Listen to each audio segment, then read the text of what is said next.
Good morning Ram Ram. तो एक भाई ने कमेंट आई है, hi bro, I am working in Dubai but I want to move to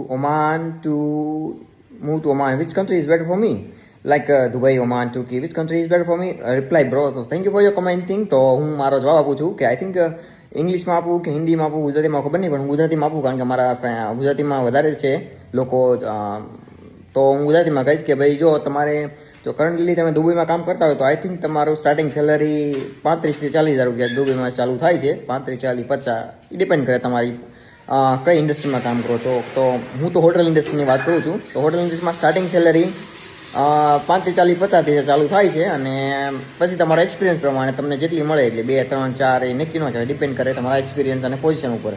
તો જો તમારે સ્ટાર્ટિંગ સેલરીમાં સારી એવી કન્ટ્રી જો ચૂઝ કરવી હોય ને તો આઈ થિંક મારા સજેસ્ટ પ્રમાણે તુર્કી બેસ્ટ કન્ટ્રી રહે છે, કારણ કે તુર્કીમાં સ્ટાર્ટિંગ સેલરી 50 થી 60 મળી જાય છે. તો આવું છે. તો અને ઓમાનની વાત કરું તો ઓમાનમાં તો બહુ ઓછી મળે છે અને દુબઈમાં તો સાવ ઓછી. સારી એવી કન્ટ્રી અને સારું એવું લાઈફસ્ટાઈલ તમારે જીવવું હોય ને તો I think Oman is better for you. તો ચૂઝ ઓમાન, બિકોઝ ત્યાં 8 રજાયું હોય છે અને પ્લસ પીએચ ને બધું મળીને મહિનાની 12-13 રજાયું તમને મળે છે. એટલે કામ કરવાની કલાકો પણ ઓછી છે ને આમ સારું છે. તો મારા ખ્યાલ પ્રમાણે જો તમારે સારી એવી સેલરી જોતી હોય તો તુર્કીમાં મૂવ થાવ, સારી એવી લાઈફસ્ટાઈલ જોતી હોય તો ઓમાનમાં મૂવ થાવ, ને દુબઈમાં તો તમને ખબર છે કોમ્પિટિશન બહુ છે એમ.